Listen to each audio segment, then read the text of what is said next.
kapolsek perempuan,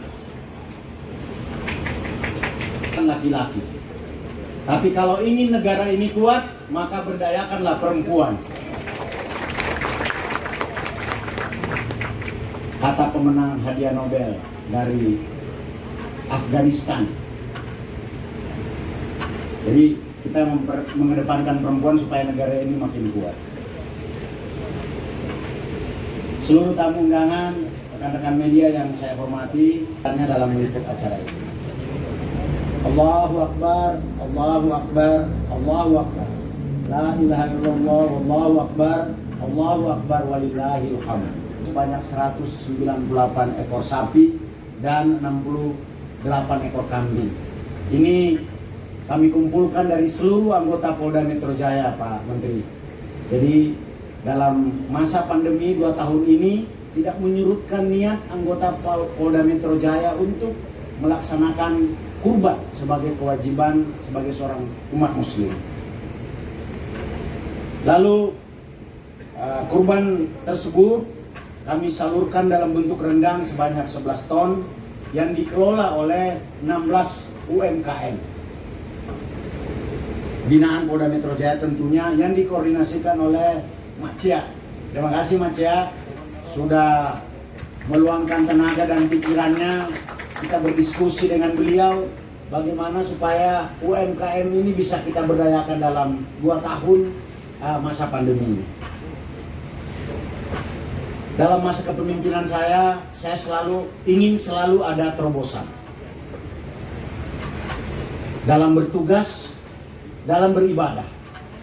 Karena sejatinya polisi ini diberikan banyak senjata, Pak. Bukan hanya dengan lisannya, bukan hanya dengan tangannya, bukan hanya dengan doanya. Tapi polisi ini lengkap. Dalam sebuah hadis kan disebutkan bahwa manusia ini selemah-lemahnya itu dengan doa. Tapi kalau dia mampu dengan lisan, kerjakan dengan lisannya. Kalau dia mampu dengan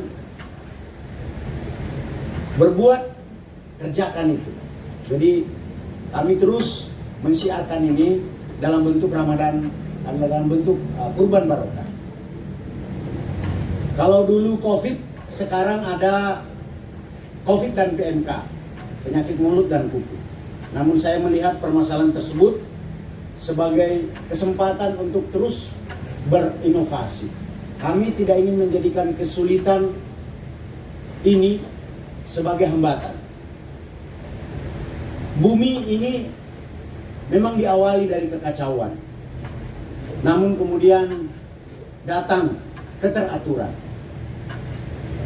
Order come from disorder. Kira-kira seperti itu. Mudah-mudahan dengan adanya wabah ini membuat kita semakin inovatif membangun solusi.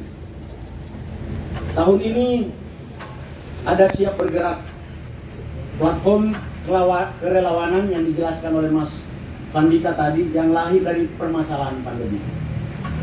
Platform digital untuk mendukung sistem kerelawanan. Platform ini dikembangkan oleh adik-adik dari sebuah masalah real dikala membantu vaksinasi merdeka. Jadi ceritanya gini Pak Menteri, ketika vaksin menjadi prioritas dalam penanganan COVID-19, saat itu kita mengalami kesulitan mendapatkan vaksinator karena semua nakes fokus dan konsentrasi di rumah sakit. Sementara target vaksinasi terus digenjot oleh pemerintah. Nah, pada suatu ketika Bapak Presiden memerintahkan dan memberikan arahan bagaimana apa bisa kota Jakarta ini sebelum bulan Agustus, tepatnya proklamasi kemerdekaan yang ke-75 kalau tidak salah waktu itu, Jakarta sudah mencapai 75%. Secara teori serologi itu sudah herd immunity. Kami kemudian berpikir keras, lalu mengundang beberapa anak muda dan mengundang beberapa relawan-relawan berdiskusi. Bagaimana caranya mendapatkan ini? Bagaimana caranya menyuntik orang dalam waktu yang singkat namun masif di tengah keterbatasan? Lahirlah sebuah ide vaksinasi merdeka ini, Pak Menteri. Vaksinasi merdeka yang tadi dijelaskan. Di mana relawan vaksinatornya kita cari dari yang memiliki kemampuan di bidang kesehatan. Siapa itu? Ternyata kita ini banyak dokter gigi, Pak Menteri. Dokter gigi ini di masa pandemi jarang orang ke dokter gigi karena urusannya langsung dengan rongga mulut. Siapa yang mau berobat? Kalau enggak dokternya ketularan, ya pasiennya ketularan. Sehingga banyak dokter gigi yang kemudian menganggur. Yang kedua, dokter kecantikan, Pak Menteri. Banyak beauty clinic di Jakarta ini yang di masa pandemi pasiennya menurun. Mungkin karena kebutuhan lain lebih diutamakan atau juga menjaga diri agar tidak terpapar pandemi COVID-19. Itu antara lain. Dokter, kemudian kami diskusi dengan PDGI, kami ajak. Alhamdulillah ternyata relawan dari dokter gigi dan dokter kecantikan di samping bidang dan perawat ini ternyata banyak. Dalam jangka waktu 3 hari kami membuka pengumuman relawan ini, terkumpul sekitar 35.000 orang relawan, baik yang memiliki kemampuan sebagai nakes maupun non-nakes. Kalau yang non-nakes ini, Pak Menteri, kami ambil dari mahasiswa Fakultas Kedokteran yang sedang koas maupun yang sedang di kampus. Tapi tugasnya dia hanya untuk melakukan tugas-tugas yang tidak diharuskan memiliki sertifikasi. Seperti misalnya mengukur tensi dan sebagainya dan sebagainya. Dan ini gayung bersambut karena Mas Menteri Pendidikan ada namanya Merdeka Belajar. Kami komunikasi dan ternyata mereka yang ikut relawan ini bisa mendapatkan 4 sampai dengan 8 SKS. Jadi inilah kehebatan bangsa ini. Gotong royong, kasih sayang, saling mencintai. Ya, Pak Menteri juga hadir di sini karena cinta, saya pikir. Tapi itu tidak menyelesaikan masalah.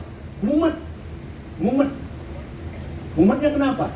Mengorkestrasi manusia yang jumlahnya 35.000 ini ternyata pusing, jelimet. Barulah kami kemudian bertemu dengan teman-teman dari Telkom untuk merumuskan. Ini pun tadinya hanya dari Google Form aja, dari Google Form. Lama-lama ada Peduli Lindungi, kita bilang ayo coba kita diskusikan dengan Mas Fajrin dari Telkom. Lahirlah yang namanya aplikasi Siap Bergerak ini, sehingga kemudian vaksinasi merdeka tahap kedua kita bisa calling to relawan, kita bisa verifikasi, kita bisa didik secara online, dapat sertifikat. Akhirnya mau nyuntik berapapun, satu hari kita dikasih order nyuntik 200.000, kita mampu karena tenaga relawan kita sudah tidak kekurangan. Dan alhamdulillah itulah kerelawanan Indonesia ini. Indonesia dikenal sebagai negara paling relawan dan dermawan nomor 1 di dunia, Mas Menteri. Ini juga menjadi kekuatan kita. Kenapa? Kalau pakai gaji, Pak, ini cost per shootnya 170.000. Kalau pakai relawan ini hanya 5.000 sampai 7.000. Karena digaji. Tapi relawan ini seorang dokter hanya dengan ongkos angkutan datang ke lokasi mau, Pak. Mana ada dokter gigi, dokter ahli kecantikan mau digaji dengan indeks. Kan bukan gaji, ini adalah insentif. Dan ini datang dari dermawan. Pembayarannya pun kita bayar melalui aplikasi GoPay waktu itu. Kita bekerja sama dengan Gojek. Jadi ini bisa dipertanggungjawabkan. Bagi dermawan yang menyumbangkan untuk melakukan vaksinasi, ini bisa dipertanggungjawabkan. Jadi satu gerai kita targetkan menyuntik 150 sampai dengan 200 orang. Waktu itu kita punya 2.000 titik, Pak Menteri. Kalikan aja, kalau 2.000 titik kali 150, Jakarta bisa menyuntik sekitar 200.000, 150.000 sampai 200.000 dalam sehari. Oleh sebab itu, ketika 17 Agustus tahun 2021, target yang diberikan oleh Bapak Presiden sebanyak 70%, kita sudah 103%, Pak Menteri. 103%. Ini kehebatan bangsa kita. Nah, ini kemudian menginspirasi kami untuk memanfaatkannya dalam kegiatan Kurban Barokah dan ada juga Ramadan Barokah. Sebenarnya ini sudah berulang kali kita kerjakan. Kita berharap, alhamdulillah tahun ini siap bergerak platform kerelawanan ini yang lahir dari permasalahan pandemi. Platform digital ini mendukung sistem kerelawanan yang dibuat oleh adik-adik. Alhamdulillah ada 11 ton rendang yang akan kami didistribusikan mulai Senin besok Pak Menteri. Jadi hari ini kita potong semuanya di RPH. Besok kita bagikan, hari ini kita bagikan dagingnya kepada 18 UMKM tadi, kemudian dikemas dengan model seperti ini. Jadi ini platform ini kunci Inggris Pak Menteri. Mau pakai nyuntik bisa, mau pakai bagi rendang bisa. Ini, jadi mudah-mudahan ini terus bisa kita perbaiki.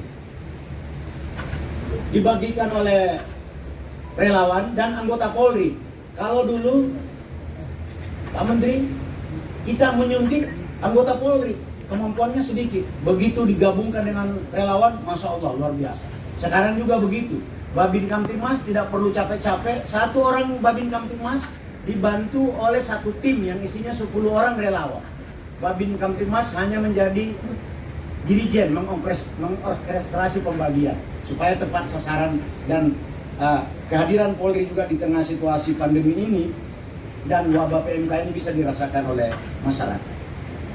Pertanyaan selanjutnya adalah kenapa rendang? Kenapa rendang? Saya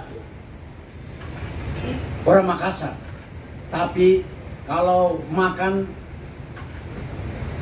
lapar atau keluar negeri cari makan pasti nyari yang rendang. Rendang adalah world most delicious food. Ini menurut CNN Travel tahun 2017. Dan rendang ini adalah salah satu masakan yang berciri khas bangsa Indonesia. Bangsa lain juga mau klaim rendang tapi nggak bisa. Karena memang secara turun-temurun, secara sejarah memang kita yang punya. Kira-kira gitu ya Pak Menteri? Kira-kira Pak Menteri kalau pulang atau keluar negeri kan ketemu rendang terus beras nasi panas langsung itu. Langsung kehangatan kerinduan terhadap Indonesia langsung terobati. Dan rekan-rekan sekalian, rendang ini cocok untuk semua lidah orang Indonesia. Kayak saya ini, orang Makassar juga senang makan rendang. Orang Papua juga senang makan rendang. Dari Sabang sampai Merauke, rumah makan Padang itu ada di mana-mana. Yang kedua adalah kami memandang nilai manfaat akan jauh lebih banyak. Ada UMKM yang terbantu, sisi manfaat, dan di samping itu daya tahan. Rendang ini, kalau menurut penjelasan Mak Cia, kalau dikelola secara baik, higienis, bisa bertahan sampai dengan 2 bulan. Yang terakhir barangkali Pak Menteri, ini adalah bentuk inovasi dalam sebuah ekosistem. Jadi dalam bekerja ini Pak Menteri, saya selalu berpikir untuk membangun sebuah ekosistem. Street race itu banyak orang hanya melihat hobi balap-balapan aja, itu terlalu sempit, terlalu kecil saudara-saudara. Jadi kalau saya pengen meminjam kurang terkenal karena nggak dipakai street race itu apa namanya? Formula E ya. Kalau saya dulu bukan soal balapannya, saya sebenarnya ingin mengembangkan ekosistem di situ Pak Menteri. Karena bukan balapan aja sebenarnya untuk menyalurkan mereka yang hobi kecepatan, yang hobi street race di jalan, tapi di dalam ekosistem street race itu ada pembalap, ada mekanis, ada UMKM, ada pentas seni di situ. Dan itu sudah saya uji cobakan. Jadi sebenarnya bagi Ancol, kalau dia izinkan street race itu di Ancol, dia sebenarnya bisa untung.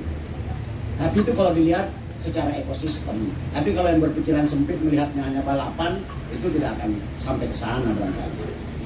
Namun kita tidak menghilangkan akal kita mengembangkan Meikarta. Rencana saya Pak Menteri, nanti street race, kemudian olahraga-olahraga yang sedang digandrungi oleh masyarakat sekarang seperti tinju.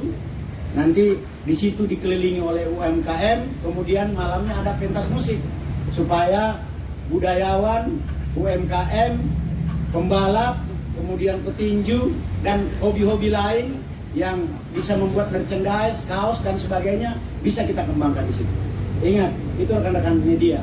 Jadi bukan balapannya, tapi ekosistem yang memiliki dampak yang luas dari segi ekonomi dan sosial budaya. Saya kira itu, mudah-mudahan inovasi dari Polda Metro Jaya ini dalam terus mengembangkan ekosistem dan melakukan transformasi dari sebuah persoalan bisa diterima dan dikembangkan oleh masyarakat. Karena kita namakan siap bergerak ini dalam sebuah debat juga Pak Menteri. Kenapa siap bergerak? Bukan bergerak bersama misalnya.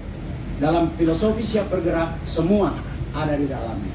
Sinergi, kolaborasi, dermawan, kemudian relawan, leadership ada dalam ekosistem ini. Mudah-mudahan ini bisa kita ambil semuanya. Ini sekali lagi kami persembahkan, Polda Metro Jaya mempersembahkan ini kepada masyarakat Jakarta umumnya, mudah-mudahan ini terus bisa dikembangkan. Saya mengajak kepada perwakilan UMKM untuk maju ke depan.